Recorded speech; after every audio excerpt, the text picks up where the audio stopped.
Hello, my name is Carol May Whittick. Welcome to Her Conversations, Tools for the Awakening. Her is an acronym for Higher Energetic Resonance. This is the optimal state to embody in order to attract our highest desires. What is the awakening? This is the moment in time when humanity rises up out of the darkness. Who is awakening? Each one of us present on the planet today, reclaiming our sovereignty, seeking a greater possibility in our reality and looking for solutions. We know being awakened is not a lofty ideal but a necessity. If we can transform ourselves, we can change the world. Guests on Her Conversations will speak to your spirituality, sensuality and soul. Listen to their stories and hear how they are in service to the world. Let their words and these conversations embolden and inspire you. My guest on this week's Her Conversations is intuitive healer, author and creatrix Sarah Wilkinson. Her work is focused on healing women by reconnecting them to their true essence of sensuality and sexuality, in particular as we transition from this period of patriarchal suppression. During our conversation, she talks about her womb wisdom offerings, how it's possible to change your DNA, and also the connection between the pineal gland and menopause. So as always, I begin by asking my guests, Her is an acronym for Higher Energetic Resonance. When do you feel you're most her? Well, to be honest, I have to say on a daily basis in my current reality, because I've been working towards this in my journey. So for me, that's being in a state of flow, an organic flow, and striking this balance between what we might call the divine feminine, divine masculine energies, the yin, the yang, coming into this wholeness. So having been working on reintegrating my soul for a long period of time, I would say that being in that resonance is a priority and is part of daily life for me really now. Perfect, thank you. And can you just tell a little bit about your story, Sarah? Like, how did, as much as you want to share, how did you get to the point where you're at now and offering the service to the world that you're offering today? Okay, so I grew up as an only child in quite a cold family, quite a toxic family. Just obviously me, my two parents, and one side of the family, my father's side of the family, was completely estranged. And my mother's side of the family, very small. She just had one sister, and there was always a rift between the two of them. So growing up, I spent a very limited amount of time with my grandparents and my cousins. And then as I got older, increasingly less so. Although I remained, in contact with my maternal grandparents, but it was a very strange time in childhood for me, and I was always connected to God. I refer to it as God because I grew up a Christian. It's the easiest name for me to use, but whatever, source, spirituality, however people like to interpret it. But I was always in this one-to-one union, conversation with this divine force that I knew I was very interconnected with, and that was protecting and looking after me. So I feel like that's really what got me through the kind of more difficult years as a child, which felt very lonely at times. I felt very misunderstood, that I wasn't seen, that I wasn't really who I was. I did feel quite lost in that world, in that setting, and with the people I was growing up with. And same at school, really. Had quite a few issues at school with bullying and feeling different from most of the other people. There were a few of us that grouped together and we call ourselves the Misfits. We're still friends now. And that's rather lovely that we've kept that friendship going. But those weren't easy years for me. I was always drawn to astrology as a child. I was always drawn to the esoteric, to natural medicine. And I actually wanted to study herbal medicine for a degree when I was 16, 17, and we were deciding what we wanted to do at university, because that was the system I was in. It was expected to go to university, having been privately educated. And I wanted to study herbal medicine and become a healer then. However, this wasn't supported And I was quite a shy child at the time. I wasn't in my power at all. So I didn't have the kind of conviction that many girls, I'm pleased to say, do today. And so I did go through a minor rebellion in my teenage years before this point. I sort of sank into a depression like many teens do, and went into a spiritual crisis. Unfortunately, I was given medication and drugged quite heavily through this process. So I don't feel like the results I would get at this stage, knowing what I know, were the same. So I was still quite weak at the end of that. And as I say, I didn't pursue doing that. I just allowed myself to be bulldozed into what other people wanted for me. So I ended up studying history of art and classical studies at university.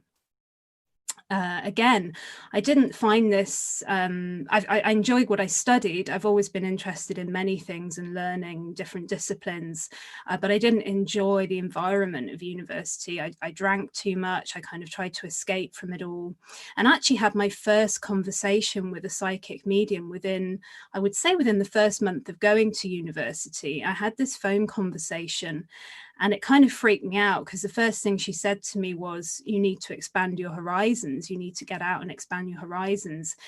And I wasn't ready for that. So I didn't follow through and have a proper consultation with her. And I just carried on as I was, did my degree, went through the process, and then basically had the best part of a decade, a career in museums and galleries, art school. It was okay. It was good. I was blessed. I always had work. It was in an industry that I'd studied. So that was great. Met some fantastic people. But towards the end of my 20s, I began to realize that things just weren't right. I mean, this is the typical thing when you get to your Saturn return astrologically, where things start to get stirred up. So my personal life got stirred up. I had kind of big sexual awakenings around that time, because I was quite slow or late in that department. And I began to really explore my womanhood more. And it was actually in quite a toxic way. I didn't handle that very well. And then things started to spiral in my personal life. And I ended up finally going to more of she was psychic, but more on the intuitive healing side. And I had a healing session. And from that moment, everything opened up. So I started, she talked to me about the chakras. I think that was the first time I'd heard about the chakras, how I had the potential to open up to very high levels of chakras, and it all meant nothing to me at the time. I just listened, and she said I was here to help people. And then it began. So I started to clean my act up. I stopped drinking. I changed my diet. At that point, I went vegetarian, and it just happened very naturally. It was a very organic process. And I knew that I had to look after myself better and start this healing journey, this deep healing journey for myself. So essentially, I then decided to pull away from that career and become a healer. So I started off by setting up two small businesses. One was called Chakra Cakes. And this was interesting, because this was one of my beginnings of journeying with the chakras. And it carried on, which I'll tell you about as the conversation goes on. But it started off with these cupcakes, and which is quite a funny thing. But I was getting that I had to make something, in material form. Mm-hmm.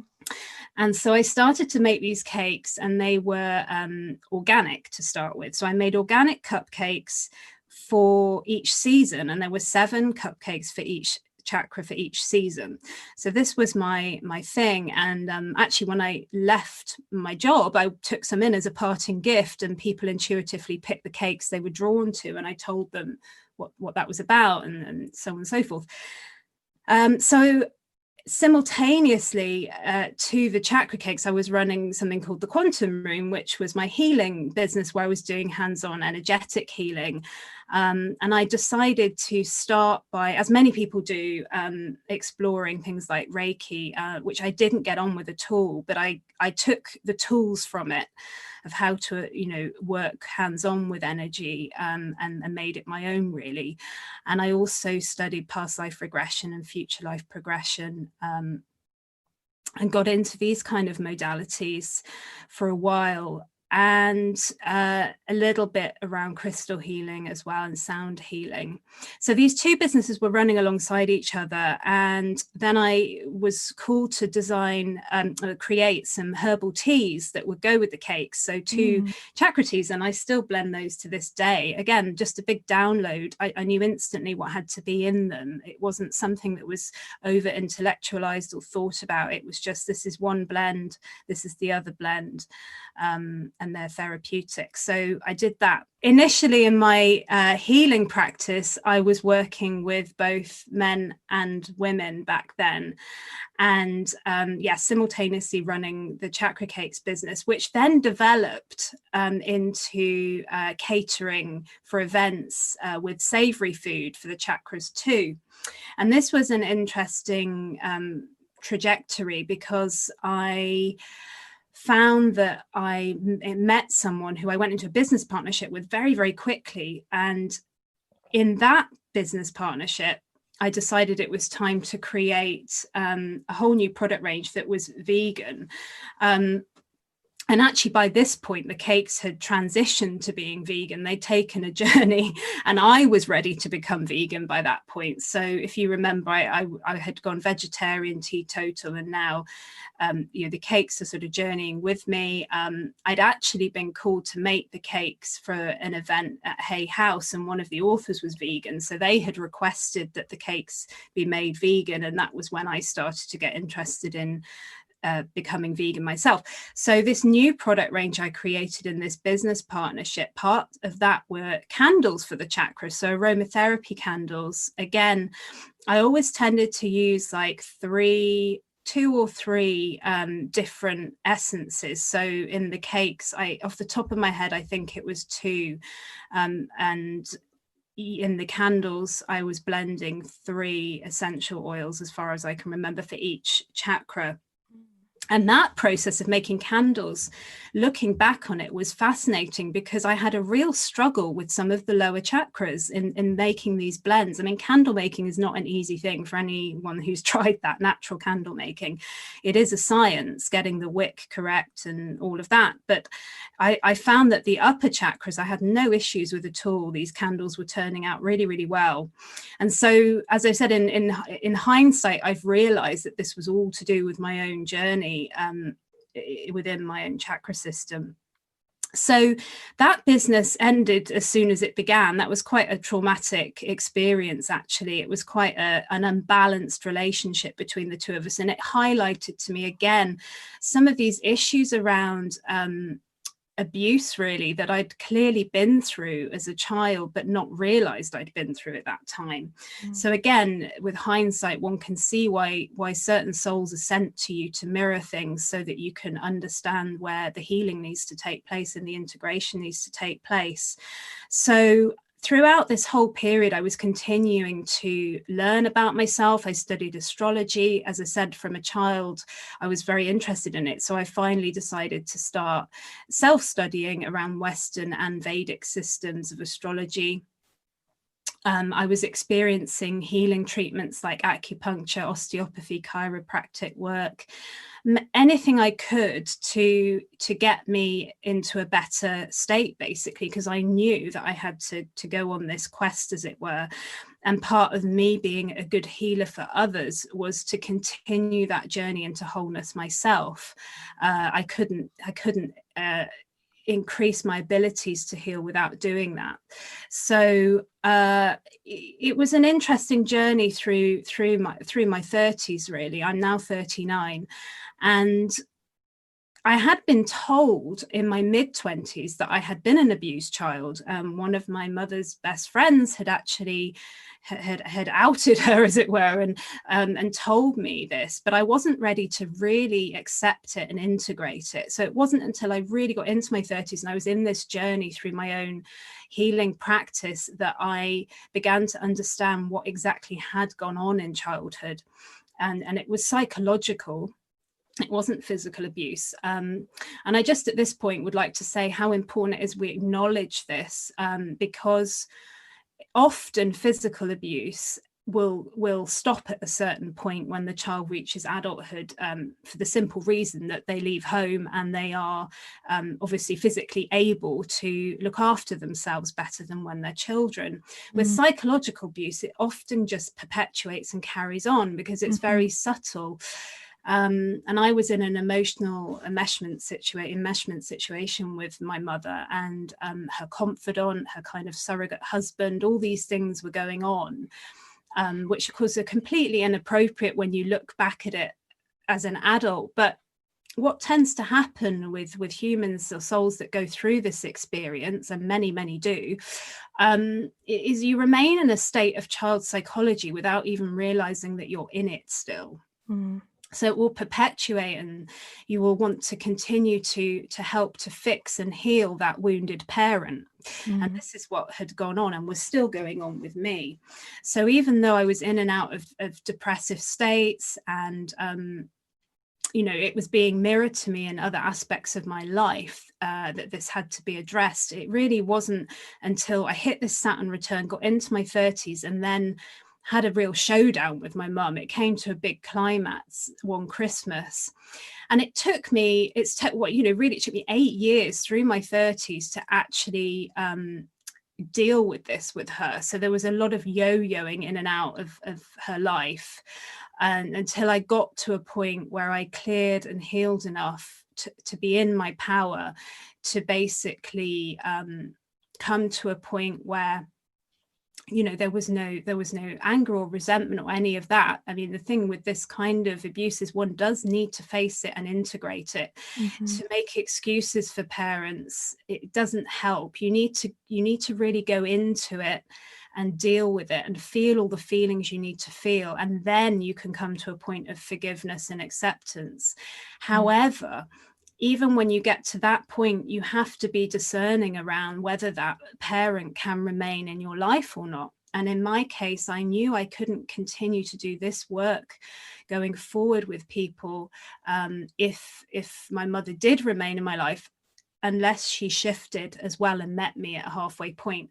And so I gave her this opportunity to do that, and she chose not to do that.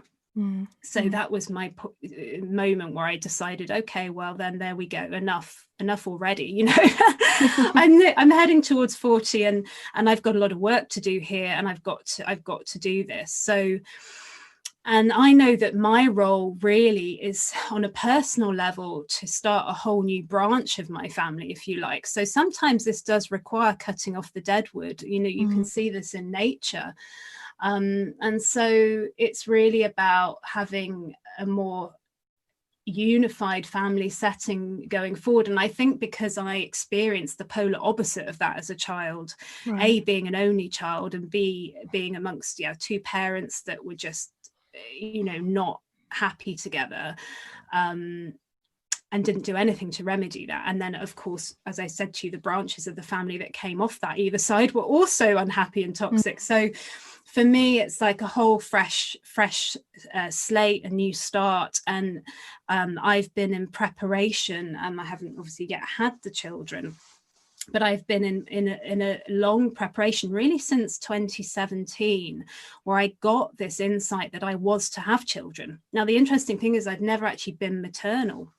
So when I got this insight, I questioned it and said, but surely not. I don't want to be perpetuating any of this stuff on the maternal line or what have you. But it was like, well, that's the point, Sarah. You're here to make the change. So really, that's when I began to do more work on my lower chakras and really get into the womb. And I did some very profound shamanic yoga retreats that work with the dark feminine energy, and started to have some real things shift there and get into this kind of rebirthing experience and see actually really start to face the damage that had gone on.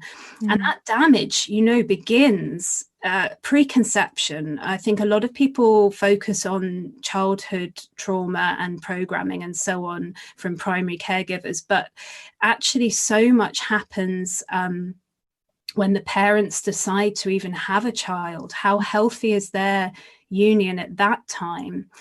And then also when you get into the gestation period in the womb, well, the act of creating the child is another one. Is it done in love or is it not?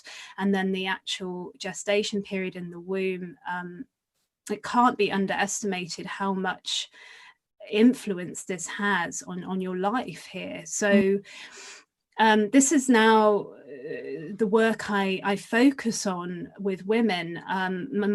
It's basically to make sure that we start to clean things up on the planet in terms of toxicity in our families, within ourselves, because it has to start within the self, obviously. Yeah. So to see that change in the outer world, we have to face all our, darkest places, integrate these wounds, embrace these things and the journey we've been on, and then we can move forward and see the changes and be the changes, basically. A lot of people are still in a paradigm of projecting outwards, where they're expecting out there to change for them, and this is an ego state thing, and it's an excuse not to actually be self-accountable, in my opinion. And so I really focus now on helping people to get very grounded and connected to the true earth, out of the false matrix, patriarchal era that we've been in, and start to clear their karmas so that they don't have to deal with this through reincarnational structures, and so that they can help their ancestral lineage, generations back and of course generations forward. Any healing work you do for yourself impacts the past, present and future. And so for me, this is the key to really seeing a happier, healthier existence here for humanity and all of nature, the planet. And whenever we see imbalance and toxicity out in the world, it is simply a reflection of our inner state as a collective. So this is basically the core of my work now, is really getting women re-earthed, in touch with their sensuality, sexuality, and in touch with the darker feminine. Gosh, there's so much there, I was like scribbling away, and there were like certain things as well that really, as you were sharing there, pinged with me. One, because it resonates, because it ties in and mirrors my own experience, particularly that what you described as hidden abuse. Because that was something that I hadn't really fully noticed and addressed until just a year ago, where, like you say, psychological abuse happens within the family, and it continues because it's not somebody, punching you or anything like that, not to take away from that physical experience, but that emotional abuse that it doesn't get seen. And a lot of the time also it's so it's one of those things that very few people will see, particularly like in my case, it was a sibling. I've only got one other sibling. My parents have passed now as well. And I'd kind of felt that as it was just us two in the world, that we'd be able to kind of come together, because the relationship had always had a lot of tension around it, due to our upbringing, which was very tumultuous because of the mental illness of my mother, and that caused a lot of, there's so many reasons and so many things that can go down. But what then really came to light, and like you said, there was somebody who almost drew your attention to the abusive situation that you had been, and kind of either put a name on it or went, this isn't cool. it was in explaining situations to a friend where they'd gone, actually, that doesn't sound like a healthy dynamic. This is, you know, very much like my ex-husband, and you're dealing with a narcissistic abuser here.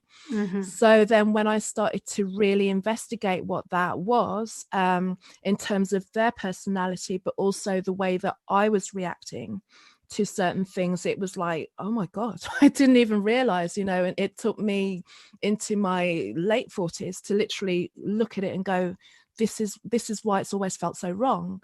And you always put up with things because it's a family and it's meant to be the right thing to do. And similarly, I had to make the choice to, you know, cut ties. I'm like, if the only way that I'm going to be able to move forward and be a decent functioning adult in the world is to walk away from this and to not keep going back, because I feel that things should be in this kind of family thing that has been projected to us without us talking about all the little nuances and things that we all have to deal with.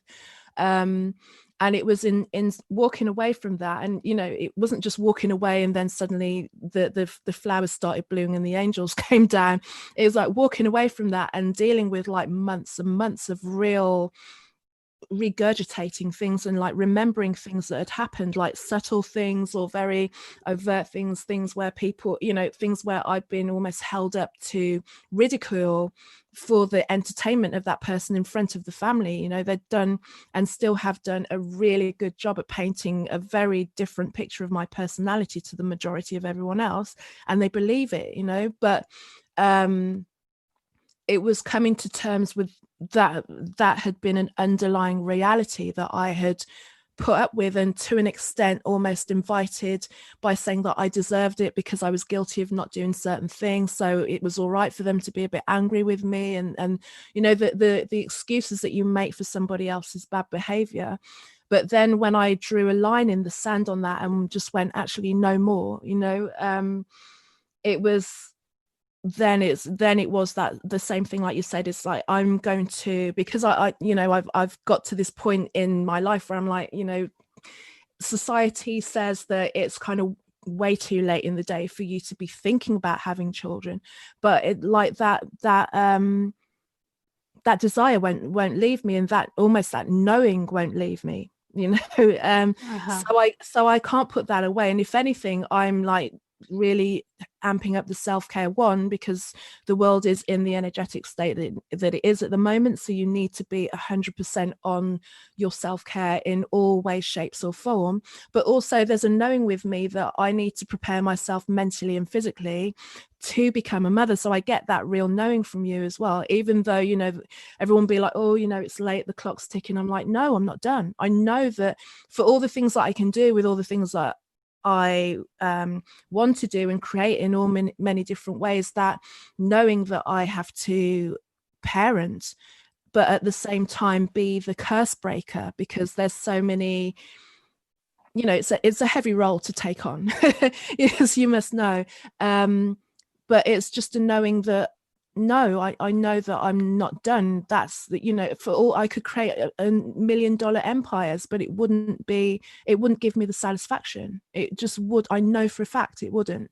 So it just, those things really resonated with me, in terms of it just like mirrored experiences that I've had and visions that I have for my own future, and, you know, being the curse breaker of the family. So hearing all of those things as well from you, I just wanted to kind of respond to that with a little bit of a personal response. Yeah, sure.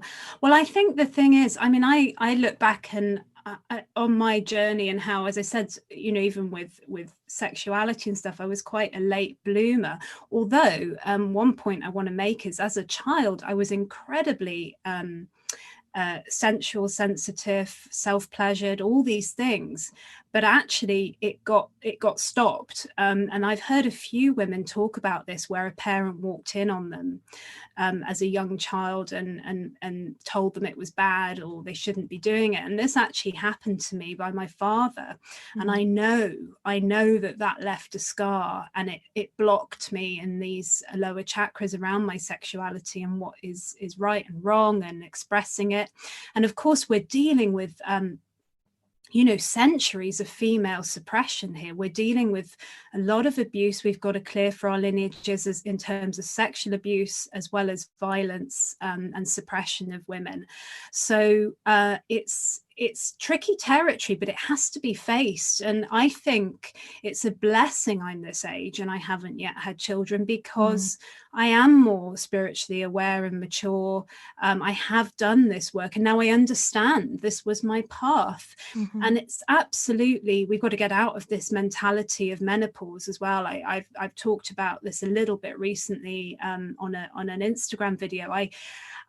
It doesn't have to be that suddenly we switch off. Again, this is a kind of patriarchal construct around suppressing women. Right. There are many ways of working with keeping the cycle going and healthy. And actually, the pineal gland is very much linked with that. And I wrote something on this yesterday. And melatonin release in the body.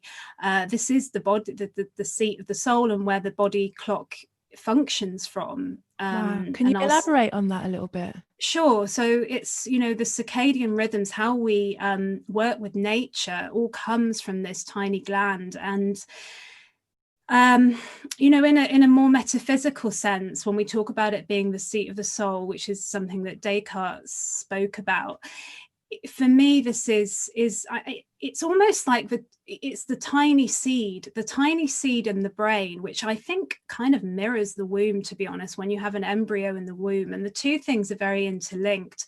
So if we think about our cycles and the moon, and really a lot of women aren't actually in the original moon cycle, where you would bleed on the dark moon over 3 days.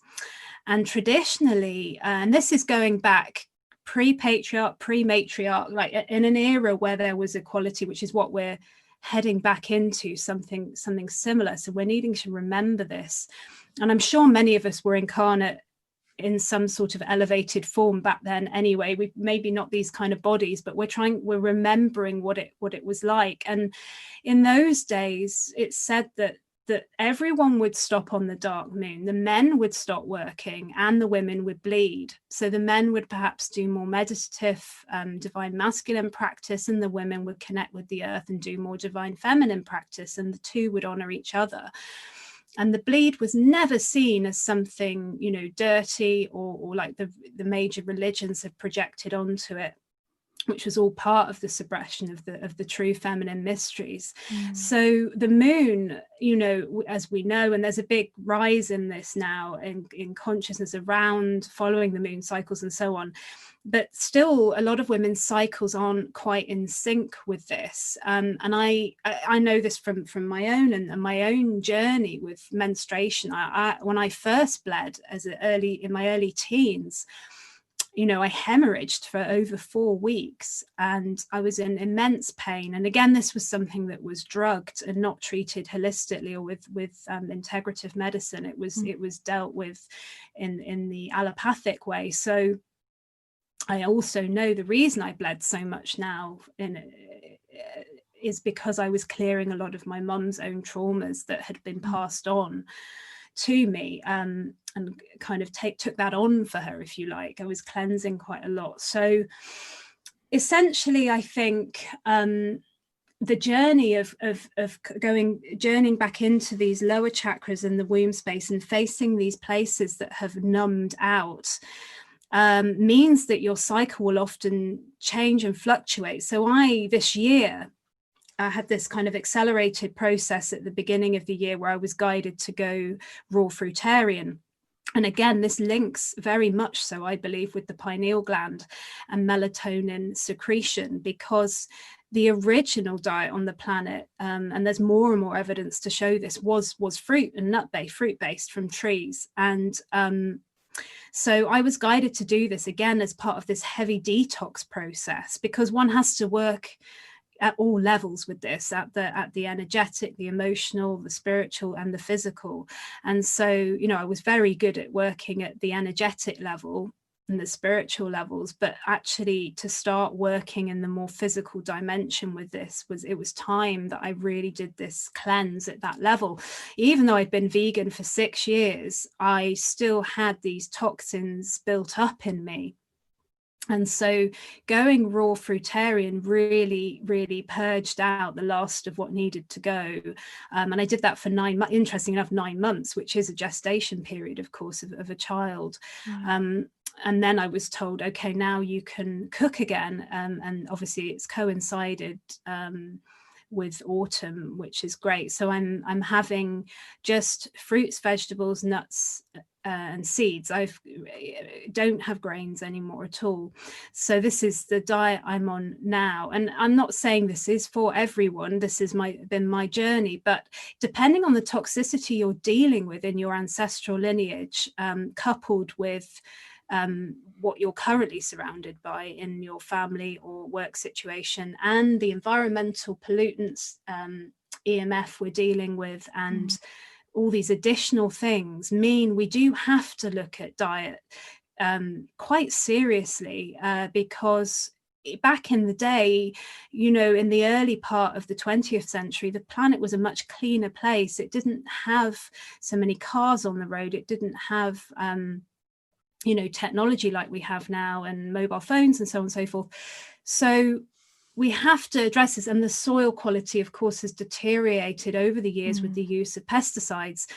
So our bodies have become lazy in their ability to release and secrete hormones in the way that we should in a healthy natural state be able to do. And it's been genetically modified over the centuries. So we've got unhealthy guts and so on. We're kind of born with unhealthy guts because of what we've inherited. So on different levels, we're dealing with the DNA side of it, and which you can change. And that's part of my work too. I absolutely know you can change your DNA, no question. And it's just a choice to do that. You do not have to be the person that perpetuates, you know, breast cancer down the family, for instance. Just because all the other female members have had it historically does not mean that you have to. It's a choice.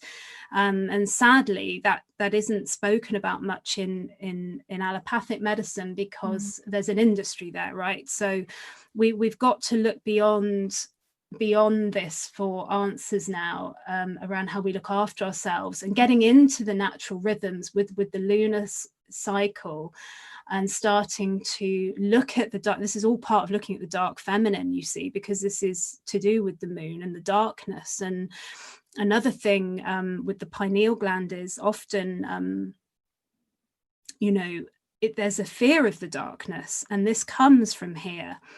A literal fear. So when you're a child, you can be scared of the dark. And this is very interesting, because this is a sign of something also not quite right there with that gland. And I see that the more fragmented a soul is, the more work there is to do with this gland. And it's sort of sat, you know, really in this intuitive psychic awareness zone in the brain. It's very deep. It connects the ancient cerebellum with the more modern, you know, frontal cerebrum cortex area. And it's about balancing the solar and lunar energies. And this is all to do with, you know, ancient yoga and tantra deal with this, balancing these energies. And when we say solar lunar, we are also talking about the divine masculine, divine feminine. And we've been in a solar culture for so long in the patriarch that everyone is always going towards the sun, you see.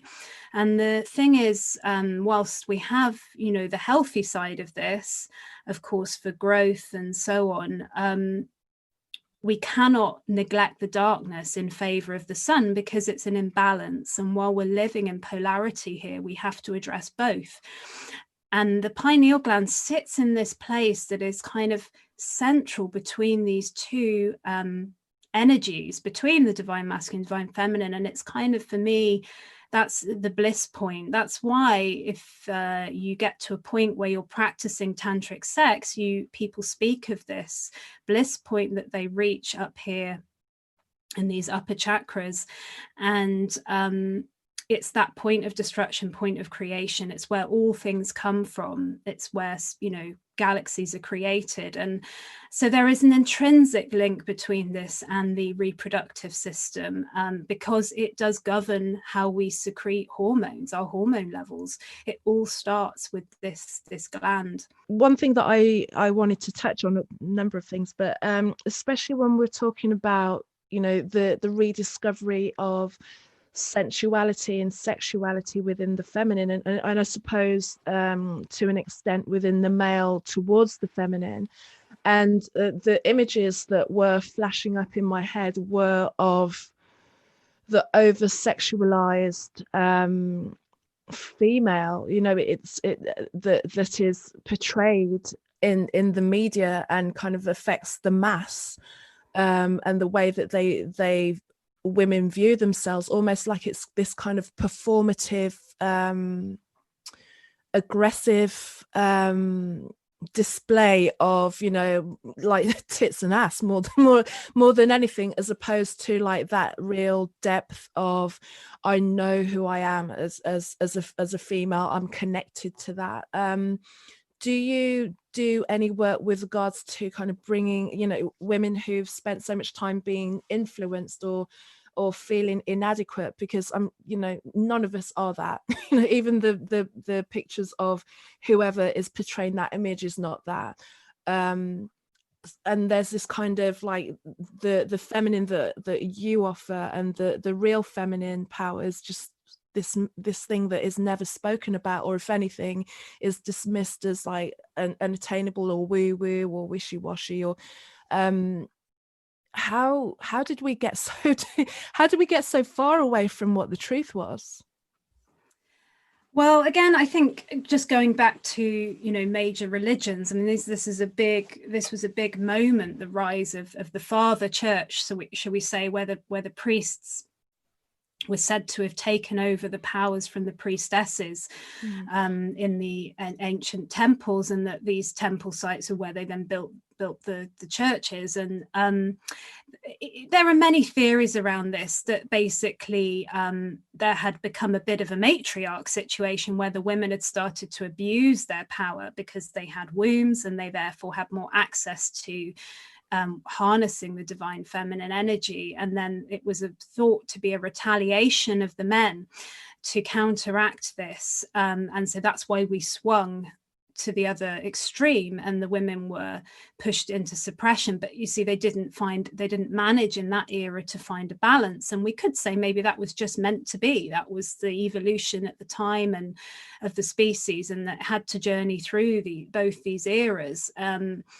Now, I think the thing with the kind of objectification of women and this, how they should look, and just to touch back upon what I said about early sensuality and sexuality as children, you know, we tend to be quite connected with it then. And I was thinking about this earlier. Funny how, you know, if a boy were caught with, back in the day, with a magazine, these days probably an iPad, but you know, it's seen as part of culture and a rite of passage that boys are gonna self-pleasure you know, during their teenage years. That's just normal. But if a girl is, you know, it's sort of more frowned upon. And I think there is still a stigma around that, and that's become so ingrained. And I feel like, so the main thing is here, there is nothing wrong with showing parts of your body as women. So the problem with this industry is it's become this kind of thing of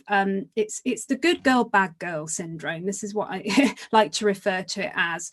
So I was brought up as a good girl.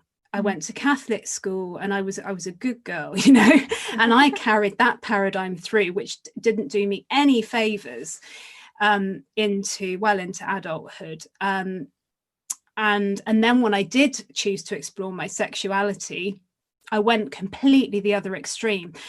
And you can see this in people that build things up inside them. It's any kind of suppression that builds up, be that an anger, a wound, a trauma, whatever that is building up in you. If you don't deal with it in a balanced and healthy way as that's happening, this is what happens, and then you explode eventually. And this is, you can just play that in so many scenarios in life, right? So I think with sexuality, you know, when you begin to own your power as a woman, you own it in completeness. So I work with the gateways to the womb, and we're dealing here with innocence. We have to deal with innocence, sexuality, sensuality, maidenhood, virginity, all these kind of, you know, purity. And this is very pure of heart. You know, there's a huge connection between the heart and the womb. And then you've got the kind of more motherly energy of the feminine, which we've touched upon today about being inherently maternal, but coming to that perhaps later in life, because this is also associated with queendom and this idea of sovereignty that's bandied about a lot now. And then you've also got the more wise, witchy, elder type crone energy as well we're dealing with, which is deeper in at the cervix level. Now, the idea is to be balancing this kind of triple goddess. Like, we don't want to be swinging it more into one than the other, but of course there's an ebb and flow in life. So at some point, if you're birthing a child, you know, being mum is going to be a priority, but that doesn't mean that you neglect your sexuality as a mother. So women that go completely into motherhood and then stop having sex with their partners, you know, this is an imbalance, because they're then numbing out again and losing a part of themselves. So a healthy sex life, and that can be through self-pleasure as much as with a partner. And the advantage of self-pleasure and reawakening these areas that have been traumatized or are numb is that you're safe in your own company. The minute you start to engage in sex with someone that you don't have a true loving union with, you're at danger of picking up their unresolved issues, their karma, their baggage, their wounds. And this happens. So a lot of the work I do is helping women to also clean up what they've picked up from previous sexual partners, because this is a big thing too. So there's all sorts of imprints and traumas and wounds held basically in at this reproductive level in the body, an immense amount, because we also carry womb imprints from the womb that we were in as well. So I feel that when a woman is truly relating to her own power, there is this kind of wild woman aspect that comes out. So this is the ability to you know, speak your truth and be your truth and not be afraid to be that. So if that is someone that wears a mini skirt, that is fine, as long as you're wearing that mini skirt, or that, you know, having your cleavage out, because it's who you relate to at your truth and at your core. That's a very different frequency that you're giving off to someone who's doing it to feel right in society. So there is nothing inherently wrong with showing, you know, your bum or your tits or whatever at all, as long as you're owning that. That is the difference. And women and young women that are influenced by the porn industry and so on and so forth, because they think they have to do it, this is where the problems come. To feel comfortable in your body. So yes, I do a lot of work around women feeling comfortable in their own skin again, you know, self-loving, and it's a gentle process. One doesn't need to go straight into the genitals, for instance. It's a whole process of learning to love the self again. And as we're wrapping up now as well, just looking at the world as we're going through this shift and this change, what are you seeing in terms of the shift in the feminine, the healing that can be done on a collective level, and in particular for people who may not even be aware that these options are available to them, you know, because when we're speaking like this, you have to be cognizant of something in order to approach you. But what can we do, you know, on that we can kind of offer something out on a collective level. I'm still trying to work out the wording for it, which is why I'm kind of like stumbling a little bit, but I'm kind of looking out and I'm like, there's so much that needs to be done here, but how do you do it for people who don't even realize that this is a possibility? I don't know if there's anything in there for you.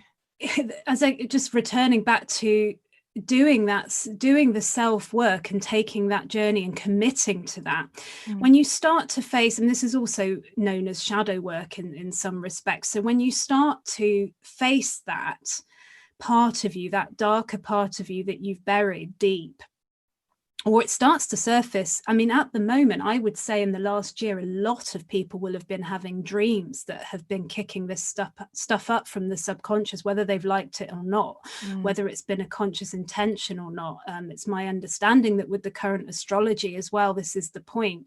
There are influences external to us in terms of, you know, the cosmic influences that are pushing us in this direction.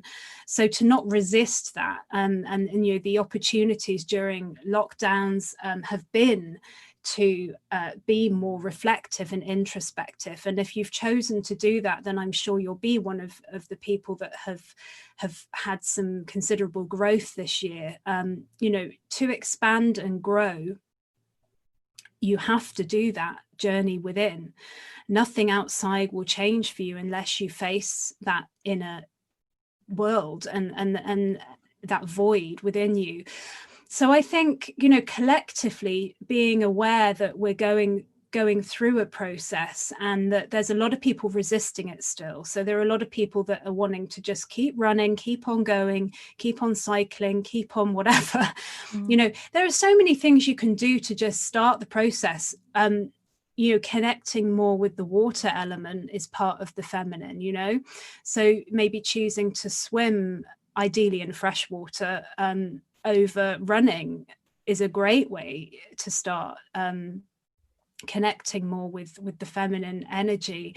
And like I was saying again with food, that's an obvious one, is to start eating more plant-based or alkalizing your body, because that is also the feminine principle. So it's just understanding, and when we say feminine and masculine, it's basically can be seen as, you know, there's the kind of the outward doing versus the more relaxing inward feminine energy. But when the two come together healthily, that's when you can take things out into the world. So for instance, for me, if I know that something's coming up for me, an uncomfortable emotion to do with, well, anything at the moment, the current situation globally or more personally, if something comes up, then to learn to sit with that emotion and actually not push it away is a really great start. And it's not about staying in it for a prolonged period of time, because then you tip the balance too far into the feminine. You know, it's a careful act of, you know, I have to spend maybe a day going into this, and then maybe that's enough, and I can watch a light-hearted film or something and raise the vibration again. But it's to be able to tune in and get that discernment, you have to have a certain clarity within you in the first place. And so, you know, this has taken me years to get to a point where I know that, like, for instance, yesterday was a very feminine day for me. I rested, and I my period it came in the night, so I knew my period was due and that I needed to rest, but I also had some other things coming up that I wanted to go into, and this is a more yang. Doing this podcast today is a more giving masculine energy, but if I hadn't have taken the time to go within, some of what we've talked about today may not have been put out into the world. So if people start to recognize that the more they can spend time reflecting, the more they're actually going to be able to give to the collective, actually. Yeah. Beautiful, thank you. So let's just wrap up with these questions, the Her Conversations questions. And first question is, what tools would you say have assisted in your awakening? Well, definitely astrology has been a big one in getting to know me. I think the natal chart is a fantastic tool, and in my one-to-one sessions I work with that with people at the very beginning. I think to know what your challenges are as a soul and to see the path that you're, you know, a bit of a guidance point on the path you're here to follow is great. So yeah, astrology. And then I guess working more with body work and, you know, massage. And as I said, this self work and learning to love the self. And yeah, information around Tantra has been a fantastic tool for me. Yeah. Perfect. And what tools can you share for the awakening, be that in your own practice and in terms of your own work or something external to that? Well, I suppose in terms of what I offer through my business, I do one-to-one sessions with women, and the focus there is specifically on women who want to prepare for conscious union with a partner, be that their current partner or one that's due to come in, and for conscious conception and pregnancy. And then I also offer online tools there that are digital. So I've got, for instance, 7 steps to embracing the divine feminine. So that is a step-by-step weekly offering where I guide you each day into a different aspect of the feminine. So that's really good for beginners who haven't yet heard about this, or this is it's a new concept. And then there's to take things a step deeper is working with womb alchemy, where I guide you through the process of self-exploration and starting to release some of these traumas and integrate these wounds for yourself through self-practice. So there are tools available on the website and other videos on there that can help also with the divine masculine and what that is. I think to be able to be more conscious of the fact that there is a big shift going on on the planet. I mean, that might be obvious to some people, but to others who are still thinking things are going to go back the way they were, and in, as I said, in this kind of resistance to change, the most important thing as a human is to be absolutely in touch with your body at this time. And whatever you can do to connect with your body and earth yourself is paramount. And even if that's just getting out in nature more or eating root vegetables at this time of the year, for me as a quick tool, that is the best thing that you can do to kickstart the process of really getting to understand the truth and know the truth of yourself as a being.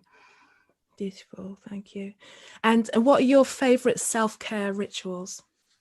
Well, I love having, at the moment I've switched and I'm having a morning bath. So I always have a bath and with essential oils that are relevant to me that day. One thing I don't do with food or with things like aromatherapy is just willy-nilly have things. I always check in with my body what it needs. I think that's really important. So yeah, I have a bath, and I use that time, it's usually in silence, to just I guess it's a meditation time in a way, but I sometimes massage in the bath as well, some acupressure points. That's important for me. And nurturing whole foods, as I've already spoken about. And every day I walk in nature because I am blessed to have a dog. So I'm always doing that. My lifestyle, I actually really changed my lifestyle some years ago. You know, when I did quit my career and I went down this path, I feel like I've pretty much had a decade of self-care on me, and but I'm more conscious about it now. I think that's the thing. You have to change patterns, and it can take time, but I'm more conscious definitely about opening up my hips and things like that. So again, for women especially, things like hula hooping and hip rotations and just again connecting with these lower chakras in particular, very, very important as part of my self-care ritual. Thank you. And that sounds gorgeous, a morning bath. Yeah. I kind of, I don't know, I don't spend that much time I have showers in the morning, and I'll you know, have a decent shower. I suppose my beautification comes from after I've come out of the shower, because I'm really into oils and massage and kind of working things into the body as well. So mine kind of comes after. I've got kind of little various things. It's like, okay, am I using this soap today or that oil to wash with, or is it a loofah day or is it a scrub day, you know? But it's never to spend huge amounts of time bathing, which is weird because I've got quite a few salts, but usually when I don't know, I kind of like, I enjoy the part afterwards as opposed to like just sitting there and soaking. But maybe I should get back to it, you know, at least give myself one try. I used to be really into it when I was a child. Actually, I was really into baths and bags of sugar and scrubbing and all that kind of stuff. But now I've kind of really switched, and I'm like, you know, in and out the shower and just spend more time on just deeply massaging the body. That's kind of where my daily I'm just into oils and making little oily potions and things like that for the skin and for the hair. So I'm more out of the bath than in. But that sounds balanced to me. I mean, showers are great for cleansing, you know, cleansing the aura. Baths are more ritualistic and I guess more embryonic. I think it is that kind of womminess about a bath where you're back in the fluids and connecting with that element. And it depends on people's constitutions, what they need more of, you know. People can get more in touch with that as well. You know, are they more fire or air or kapha, water, or whatever? I also work with these things with people because, you know, again, what you're eating and the kind of things you're doing, do they work for your current constitution? And we want to kind of get things in balance with all the elements. That's kind of the point. So yeah, I mean, showering is fine. I know, it's just like when you're like talking about this luxurious bath, I'm like, well, maybe it's time then. Maybe it's time. And the essential oils get me every time. I've got oils burning right now, so it's like I'm always around oils or rubbing oils in. So that sounds gorgeous. And Sarah, can you just please share what's coming up for you? If you got any courses to promote, a new service, any books, anything like that coming up for you in the near future? Well, I think in 2021, I'm very much hoping children are coming up on a personal level, and that will help me take things to the next level in what I offer. Right. Because one has to experience things and embody things before you can truly help other people, I feel. So that'll be the next step, will be more along conscious parenting and so on. And I'm sure another book is on its way. In terms of what's currently happening, I've got my vegan recipe book is in its second edition now. So that's something people can look at if they want to start their plant-based diet and it's not something they've delved into before. That book's called Vegan Recipes to Enhance Your Yoga Life, and it's based around the seasons and the chakras. And there's quite comprehensive information on conscious eating in that book. And then the offerings I've already spoken about briefly, that you can, the very affordable digital offerings on my website, and then the more comprehensive 3-month one-to-one work if you really want to delve deep and prepare yourself for pregnancy. And then I've got my product line, the teas and the aroma therapy oils for the chakras as well. So that's all available. But it's ever evolving. I'm in an organic process, so I don't look too far ahead. Can't predict too much, but yeah, I feel like another book is going to be written next year. So yeah, watch this space. Brilliant. So can you just share your social media, your website? Where can people find you online?